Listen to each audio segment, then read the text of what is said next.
Hi, my name is Lisa Maria, and I'm an independent content strategist and information architect. And thank you for coming to my session today. I know there's a lot of other really fantastic sessions, so thanks for picking me.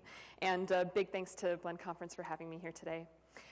So before I get started, I just have one question I want to ask you guys, and that is, who likes coloring? Oh my God, I love coloring, right? I love crayons. Today I'm going to talk about crayons. Or process, either way, you know, whatever. I said I'd talk about process, I guess I'll talk about process. I do want to talk a little bit about process, about why it's a topic, why we even care, what even is a process. And I'm going to start by talking about the writing process. And it's probably a little small, you probably can't read the comic, go look it up later. The point being that the writing process is actually really hard, right? I'm most familiar with the writing process when it comes to processes. I come to content strategy from writing. I have a writing background. I bet most of you have done some kind of writing, even if you don't call yourselves a writer. We all have to write to communicate in our jobs. We write on our blogs. We write articles. So we're familiar with this process, the writing process, that thing where we have to get the ideas out of our heads into words on a page or on a screen that somehow are arranged in a way that makes sense to other humans and they get the same ideas in their heads. It's crazy. There's a lot of discussion around how that happens, how we come up with ideas, how we form our thoughts, how we get them onto the page. So it's like this thing, the writing process, capital W, capital P. It's actually really hard, right? And it's so hard and mysterious and difficult that we're actually like kind of culturally fascinated with it, with how people do it. We're fascinated by the people who are good at it. We're like, how did you do that? Oh my God. You go on like Google or go to like Brain Pickings where I found this. There's like 20 different kinds of posters and things talking about famous writers and their processes. This one is famous writers' sleep habits and literary productivity, because those things are related somehow. And there's like 20 authors on this page. This one's just a close-up. And it shows what time the writer would wake up every day, how much writing they would get done, which genres it was in, whether it was poetry or fiction or nonfiction. So we need to know that Simone de Beauvoir woke up at 10 a.m. every day. We need to know this. It's very important. We're fascinated by it. And it's not just writers, right? It's actually anybody who's creating stuff, who's putting something out there into the world. So this is actually the daily routines of famous creative people, which you can find on podio.com. And this is like one snippet. It keeps going and it keeps going and it keeps going. But this breaks it down into this individual level, this daily level, this hourly level. What are the routines that these famous people are doing in order to produce the stuff that they're doing? You can find out exactly like how much time Maya Angelou spends eating or how much exercise Mozart got. And the answer is none. Mozart did not exercise. And we're just fascinated by this.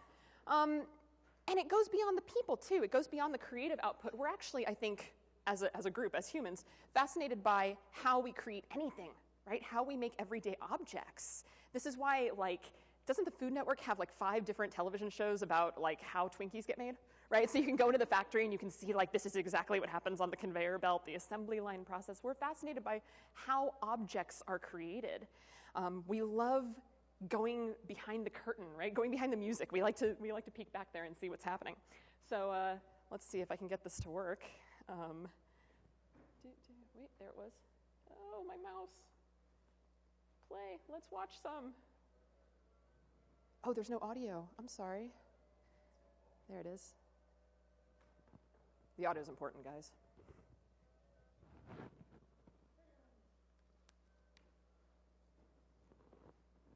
Bummer. Wait for it. It's coming.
Sorry about the audio thing.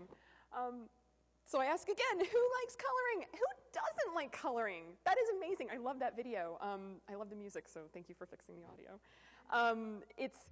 Do you guys remember these videos? Like, when I pulled it up to put it in this presentation, I think it had been maybe 25 years since I'd seen it, and I got chills. I was like, oh my God, I remember this. I remember like that view of the liquid wax swirling around. I was like, whoa. Sesame Street has a whole bunch of these, actually. If you remember, they also have one where they show you how they make apple cider, and they show you one where they put together a saxophone in a factory. That one didn't have as good of a soundtrack, so we went with crayons. But I love this because it just shows process, right? It shows how simple and straightforward it should be. It's so easy to see how it's done. Sorry. Okay, so again, you probably can't read this, it's a little small. My friend Sue Lockwood drew this a couple of months ago, and I saw it, and I was like, that's going in my presentation. It says, if you can't see, it's a little drawing of Sue, and it says, this person's art is the best.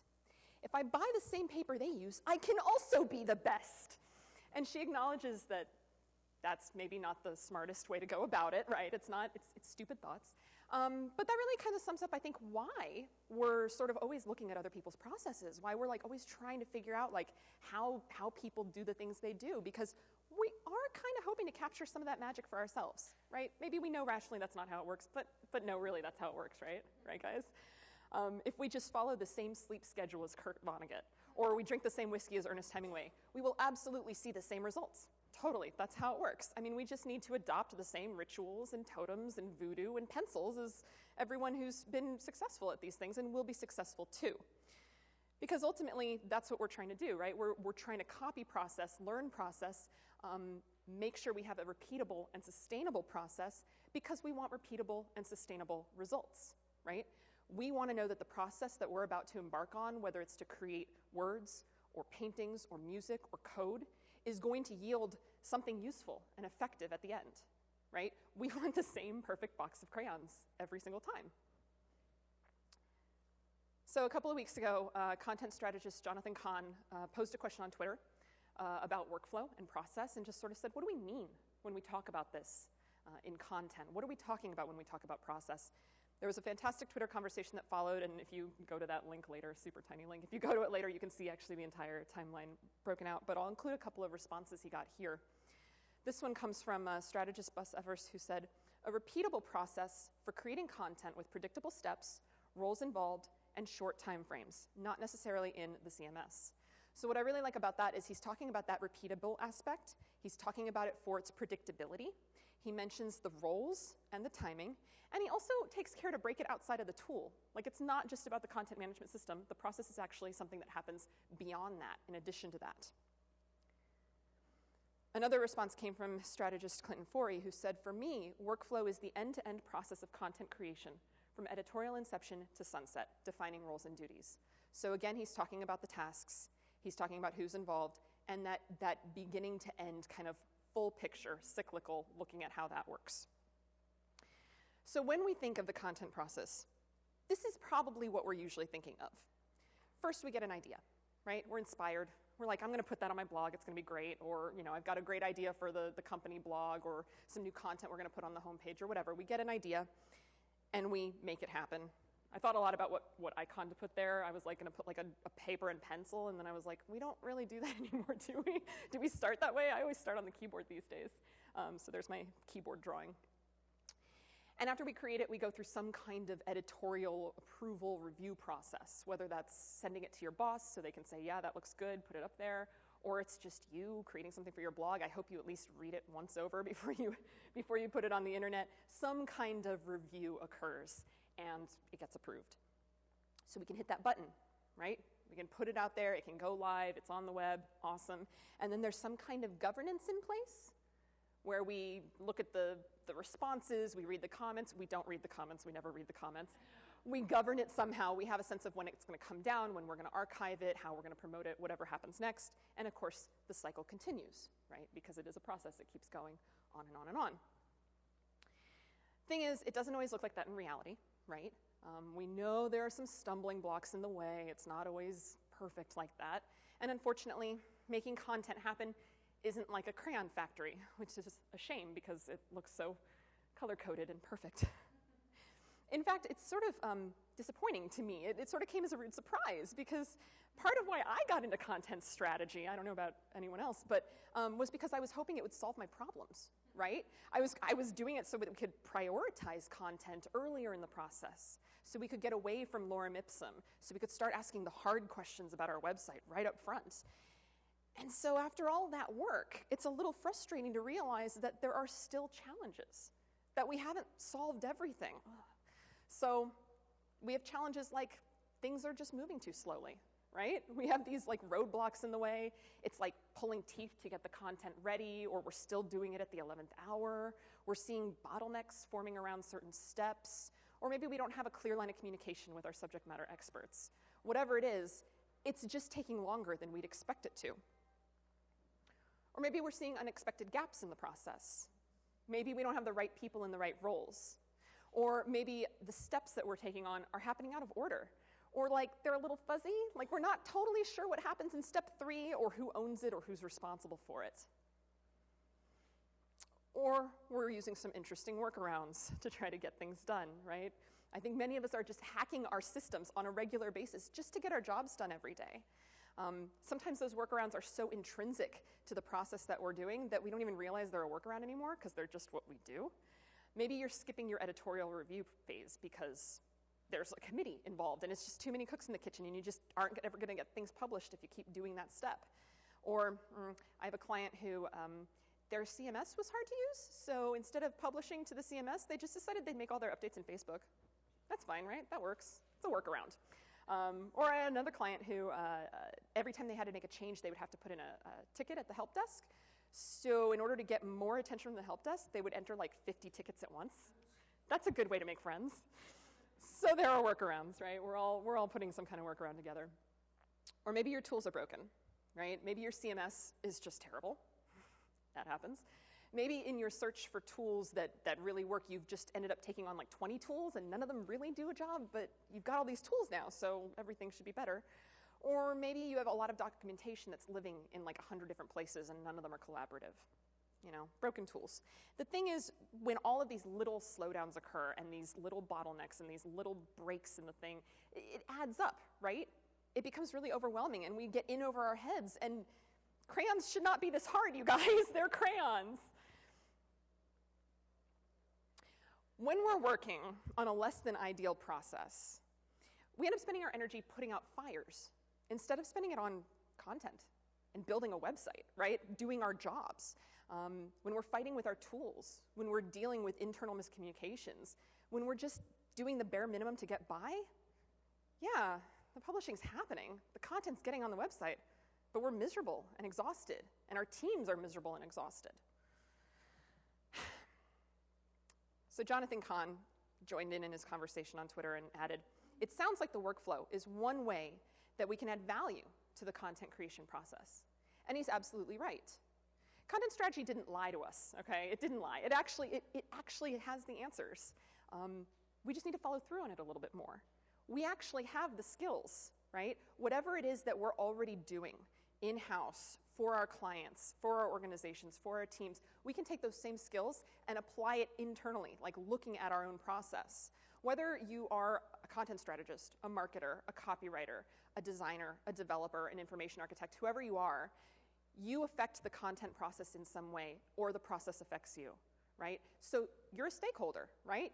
You have some kind of stake in this process, and you can use those skills to make it better. So for example, you're already thinking about communication goals, right? You're already thinking about what the website needs to do, what it needs to say, what it needs to encourage people to do. So why not think about the production goals, right? What does your process need to do? What does it need to do at the end? What does it need to communicate? You're already thinking about user needs. You're thinking about your audience. You're thinking about what tasks they need to accomplish and what the experience is like for them. So how about the needs of the author? How about the needs of the subject matter experts? What experience do you want content creators and editors to have? What do they need to get their job done?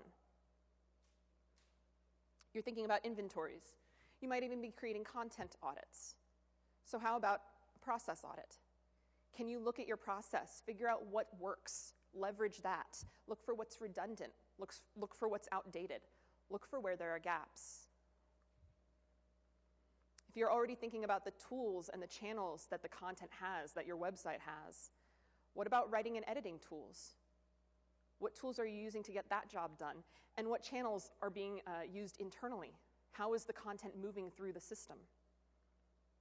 Ultimately, we're all trying to create sustainable websites, so why not sustainable workflows to accompany them? So in other words, what I'm saying is strategize yourself, right? Turn those skills inward, like a process inception thing. Yeah.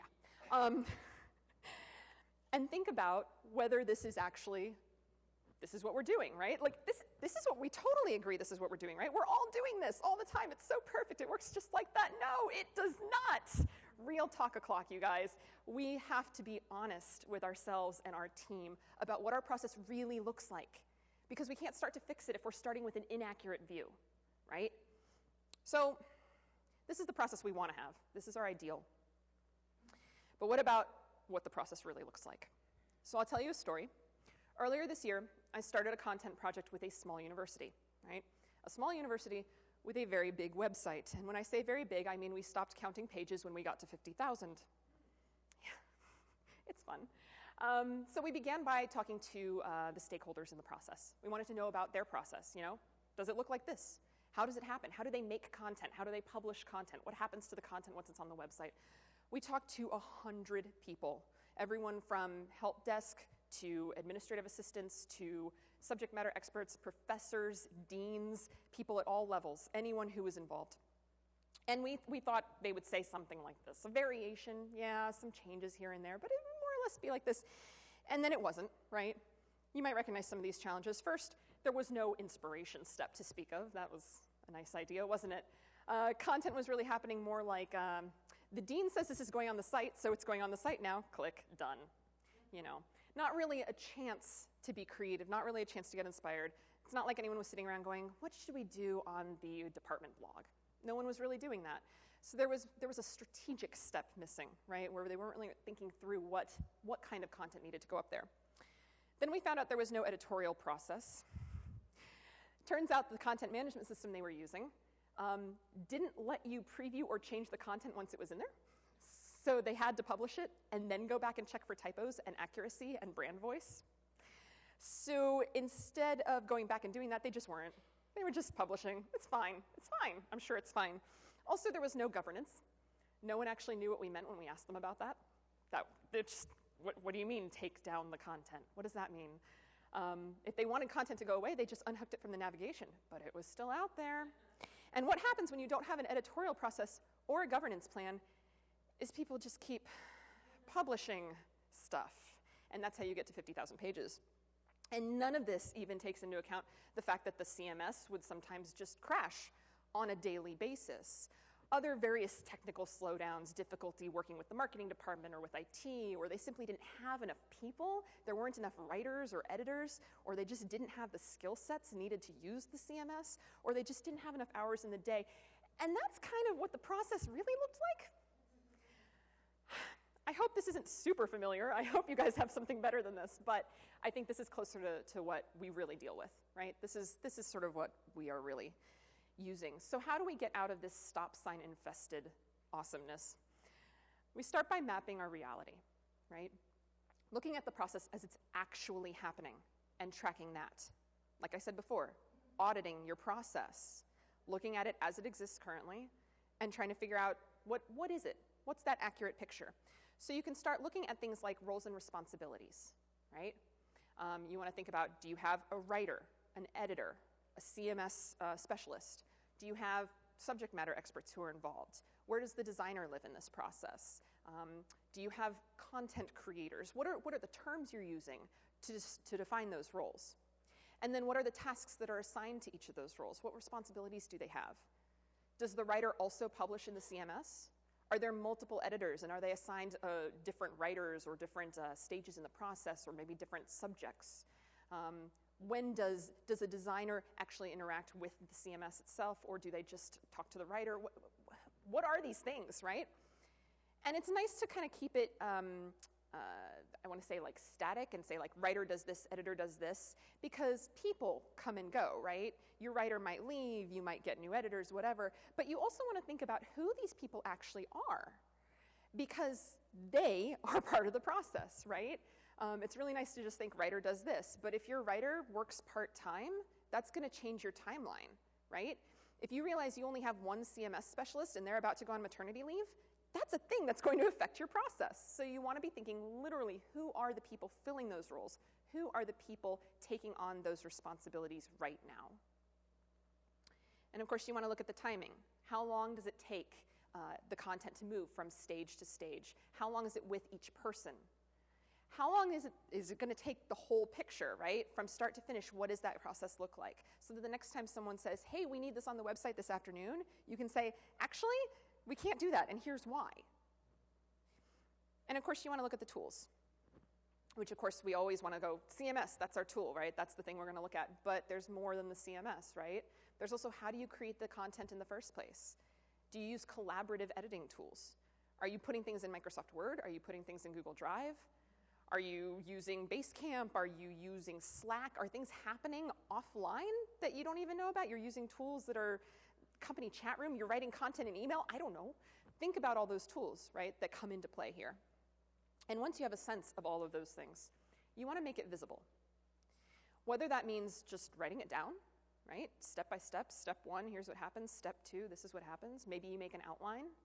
Or maybe you're more of a visual learner, and so drawing it is actually going to be the way to go. Maybe you're a designer, and that's how you think. Or maybe you want to buy a beer for your designer friend and get them to help you because I'm pretty sure they want a beer. Either way, you need to make it visible. You need to get it out of your head and onto the page or screen. And you want to share it, right? So first, share it with others while you're working on it so that it's more of a collaborative series of inputs, right? So you hear how other people in the process are being affected. And then once you've got it written down or drawn, you know, whether it's icons or pictures or a storyboard or a workflow or an outline, get it out there, right? Maybe if it's visual, maybe you print it into posters and hang it up in people's cubes. Or maybe it's like a series of Post-it notes that are in the break room. You know, whatever works for your team and your process. I'll tell you another story about this. So in addition to my work as a strategist, I'm also an editor at A List Apart, which if you don't know about it, it looks like that. It's a publication for people who work on the web. And I'm not creating content, right? I'm not. I'm an editor. So my job is to publish the content that someone else creates.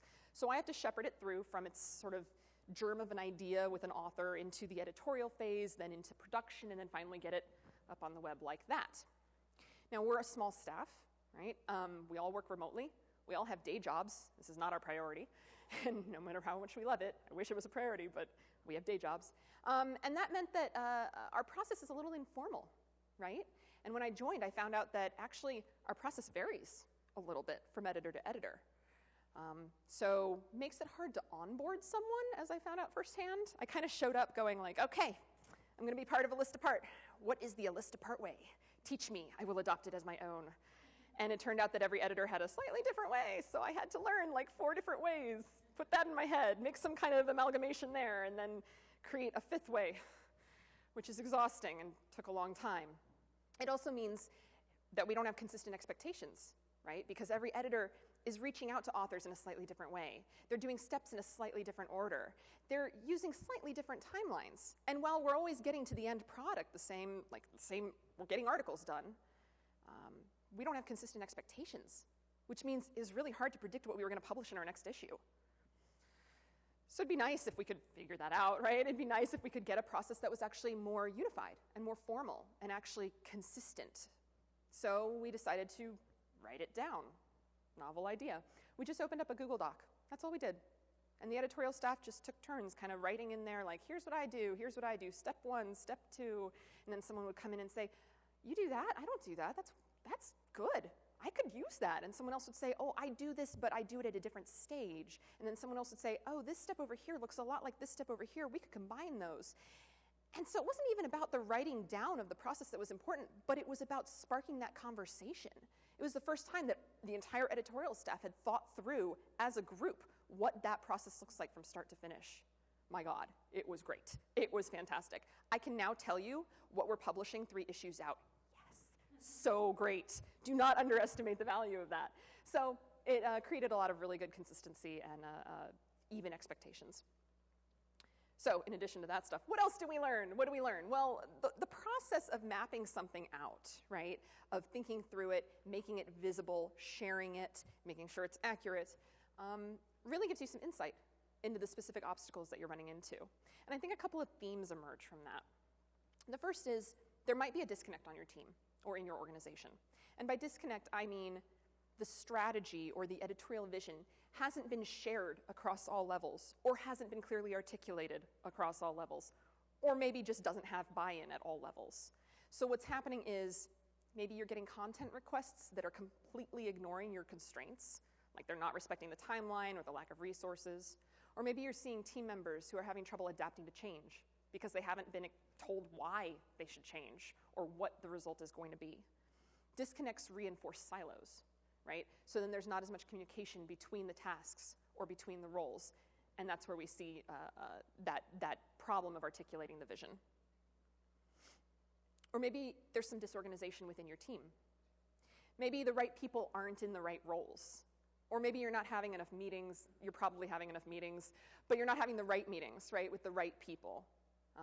The people who need to know these things are being left out somehow.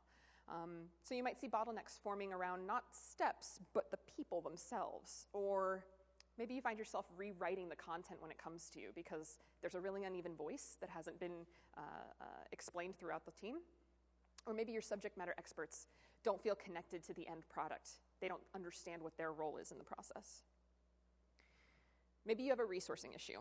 It's incredibly common. I see a lot of teams where no one has actually been hired to work on the website, but someone has to work on the website. So it ends up going to interns, or it ends up going to people who don't have the technical skills to do it, who haven't been trained, who haven't been onboarded into the editorial vision, whatever it is. Or I see a lot of teams where there just aren't enough people. There's just simply not enough writers or enough editors or enough hours in the day. So you end up with people who are really stressed out, people who are wearing too many hats, people saying things like, that's not my job. And you see a lot of missed deadlines because there's just not enough to go around. Or maybe you're using the wrong tools, right? Maybe the tools don't match your workflow. I don't even know where this gift comes from. I just love it. Maybe you're using good tools. They're great tools, but if they don't match your workflow, if they run counter to your workflow, they're not the right tools for you, right? If you find that you're relying very heavily on the help desk all the time, or you want to throw your computer out the window all the time, that might be a tools issue. If you're having a lot of communication about the tool instead of about the content, again, it might be a tools issue. And here's the thing. It is so tempting to blame the CMS. So tempting. So tempting. I'll tell you another story. So last year I was working for an organization we had just gone through a new CMS. We had just adopted Drupal. Everyone loves Drupal. Drupal's fantastic because you can customize it, right? And it's open source and it's great. I hated it. I hated it because we had not customized it. It was more or less out of the box. So if you can imagine what that would look like. Not a lot of attention had been given to the authoring experience. So we had things like totally unintuitive field names, extra fields that nobody knew what they did. The taxonomy was a complete mess. I mean, there were just some weird things going on with it. And my job was to train people to use it. So I found myself saying things like, okay, on this page, you're going to fill out the title field. You're going to fill out the body field. Don't touch anything else or it's all going to burn to the ground, which is not a really productive way to train people. The tool was a problem. But is that really the biggest obstacle in our content process? If I could have fixed it overnight and come into work the next day and Drupal was like awesome and good to go and everything was great, do you think things would be like perfect at that point? No, of course not. Like, tools are just one small part of this larger process, right? So it's like, okay, we got to look at what else can we do. So I re-examined my training process. Instead of just throwing my hands up and saying, well, tool sucks, sorry, nothing I can do about that. Instead I had to think, okay, how can I train with this instead of against it? Can I create more documentation? Can I build a video library? Can I teach people how to build content in a way that respects the really weird install instead of, pretending the install isn't strange? And that actually worked really well. We actually got some really good results with our training that way. And the second thing we did was we started auditing the authoring experience that we had in that particular install. So we could go through the pages and say, well, what does it really look like to people to add content in here? What can we change? Can we remove these fields? Can we change the wording on this? Can we add in help text? What can we do to make this a little bit more intuitive? And we sat down with our development team and voiced our concerns, and they weren't able to make changes overnight, but they were able to hear our concerns and start integrating them into their own workflow so that they could make those changes eventually. So again, a positive outcome. So resist the urge to blame the tools.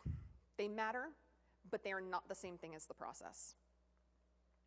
So, you've gotten honest with yourself, you've gotten honest with your team, you've mapped the process, you've shared the process, you've made it visible, everything's looking good.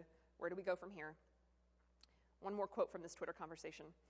Strategist Matt Grocke said, "When you can get all your key stakeholders to agree on the current workflow, this is how I see it, and then get universal buy-in for the new workflow moving forward, highlight the gaps and redundancies in the current state." So that's the next step, right? Is to think about what's different, right? You look at your current process and you look at your ideal process and you note where are the gaps, where are the widest chasms between what you're doing and what you want to be doing, and how can you prioritize what you want to change and how you can change it. So then you can start advocating for change, right? You can be the voice of content creation, whether you're on a team of content folks, whether you're UX, whether you're army of one, you can be the voice of the process in trying to change that. So you can look at maybe advocating for a better approach. Again, going back to some of those themes of obstacles, if the issue is that the strategy hasn't been articulated across all levels, what can you do to help speed that along? Does it mean you can make more presentations to leadership, right? Make sure that the editorial vision is being shared. Does it mean you have to kind of go to the content creators and explain what the brand voice looks like or what the editorial process is going to be from now on? How can you get the vision out there a little bit more? Can you advocate for people?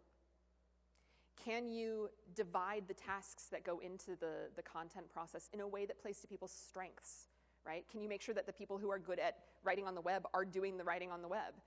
The people who are good at doing writing for print, maybe they should be writing for print. How can you reallocate some of those tasks?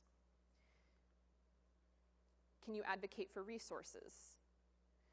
Maybe you don't have the authority to make new hires, right? I bet most of us in this room don't have that authority. If you do, awesome, make some new hires. But if you don't, what can you do? Maybe you can work with HR to rewrite some of the job descriptions so that next time someone is making a hire, they're hiring someone with the right skill set in mind. And that the people who you're hiring aren't surprised on day one when they're like, oh, and by the way, you're also in charge of the CMS. Sorry. Can you advocate for better tools? Again, maybe you don't have the authority to say, we're getting a new CMS tomorrow. Maybe that's not realistic. But can you tweak the CMS you've got? Like I said before, can you audit that authoring experience and say, we want to change these field names, we want to remove these, how do we want to do that? Can you sit down with your development team and talk about that? And if you can't, if you're like, this is the CMS, we're stuck with it and nothing will ever change, rest assured that something will change. One day someone will want to replace the CMS. This always happens. So at that point, can you be the voice of the content experience at that point? Can you sit down and talk through the specs, right? The things that would work really well for content creators. Can you get a seat at that table when they start talking to CMS vendors?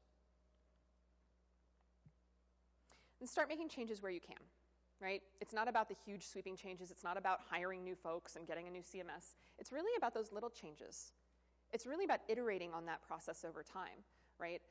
Change one thing here, change one thing there, keep what works, get rid of what doesn't, one step at a time, while being patient, which is not easy for some of us. Hi. Remembering that process cannot be perfected overnight, or maybe ever, that it does take time to change these things. Be careful not to get too overly enthusiastic about changing things like some of us do, or you're going to sort of enter into process fatigue territory and your coworkers won't like you anymore.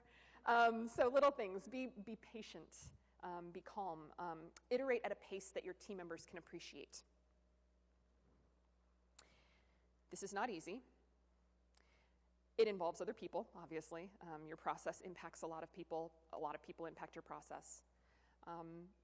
This involves not just thinking about your work, but thinking about how you work, the way that you work. But it's worth it, right? Because the work that you do to improve your process now means you're going to do better work in the future. So instead of fighting with your CMS or sending like your 100th nagging email about the content or putting out fires in general, you can actually be doing your job, which is building a website, publishing content, getting things through the system. You'll actually be able to focus on your work because you'll be calmer and more productive and using tools that work with your workflow. And you might actually enjoy coloring again. Thanks.